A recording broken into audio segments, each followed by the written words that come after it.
Hello, it's Honey, and today's a very important day for me. I'm here at Daventry Hospital today to have my first group pre-assessment workshop assessment. Whatever that is, we haven't been asked, or I haven't been asked to bring anything other than obviously the letter that details to where and when to arrive. But other than that, I've not been asked to bring anything.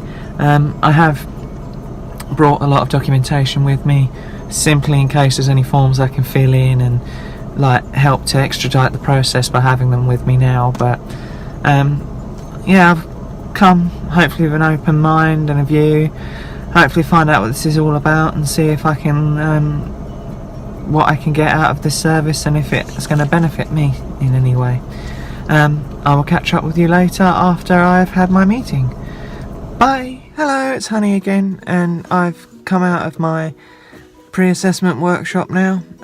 It was actually quite useful. I got plenty of information about what's going to happen at my next assessment, fortunately, which is actually quite close, October 2nd.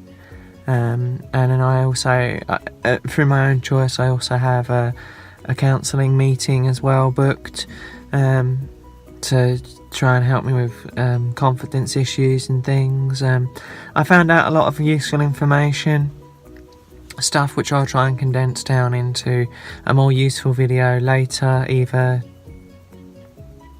on the back of this one or in its own separate video for next month. But there was a lot of useful information, a lot to think about, and things that I can do, and I at least know what they can and can't help me with, and where things are going from here. Also, I've got some things that I can act on as well, like trying to find a couple more support groups, or trying to get the GRC certificate rolling myself. Unfortunately, I do require their assistance with it and the help of my GP. That's the only real bugbear. A lot of things I knew were going to come out of this that did. For example, they won't help in any way with facial feminisation surgery, and at this time they won't help with any form of breast augmentation either. Only lower half surgery is on the table, which is great if that's what you want. And if you feel that's immediately for you, then you can get on with that quite quickly. I, however, prioritise my social interactions. That's what you use to move around in the world.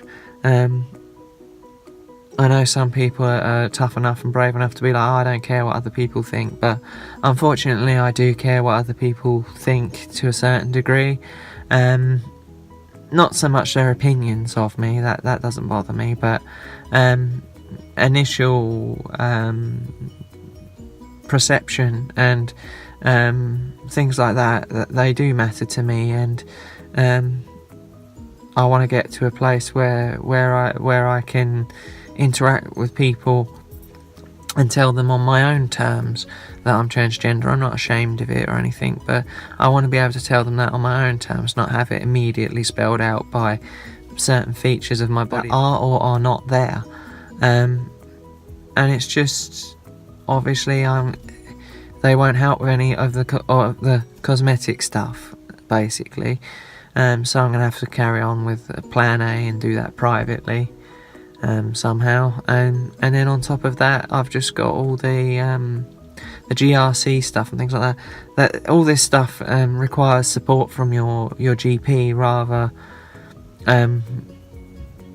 which is wonderful as long as you've got a supportive GP. Not everyone has. My GP isn't anti. I know some people have to deal with that and get refused hormones and all sorts of things, because it's the GP at the end that prescribes that for you. I have my own private GP that deals with all that, but unfortunately they won't work with them. So if I want help from the GRC, getting my final bit of paperwork that I want, which is my birth certificate change, basically, for long story short, I guess, or better want of an explanation, getting my birth certificate replaced or altered or whatever, or superseded. If I want that, I've got to fill out a part online myself, get my GP on board, and then the gender clinic also have to agree to it, and then I have to go before a panel of experts and everything else, which only happens 4 times a year apparently. And there's a lot involved, rightly so, but the thing is, my GP, while they're not anti-transgender or anything like that, they're just ineffective, they're just useless. I can't get anything that I want done there in a timely manner, which means anything, especially things like this, it's just going to take forever. I mean, it's hard enough getting them to chasing them up to get my blood results once every 3 months and getting that forwarded to the correct doctor that deals with my hormones. Just that alone is a headache, and now I need to get a doctor on board or my GP on board to write referrals and letters and all sorts. And if they're not going to help with that, or not going to help with that in a timely manner, it means me doing all the legwork again and chasing. I guess the question I need to ask is will they, or do they work in any capacity with my private doctor? They won't, as regards, well, I don't think they'll work with my private doctor, to be honest, which seems unfair. I don't understand why. I suppose because it all has to be under the NHS umbrella. I suppose my GP is under NHS, and of course the gender clinic is NHS, so I guess they only want to work under the NHS umbrella, and they don't really want to work with a private doctor, in case there's any fees, I suppose, or anything involved in correspondence and God knows what else that private doctors probably charge for. So I guess that's why. Obviously that side of things and the FFS is a huge disappointment, but not exactly unexpected. There's a lot of things I can look into. As I say, I've got 2 appointments. They're both actually really quick. I didn't expect the next one to be October 2nd, so that's good, and I can just get that organised pretty sharpish.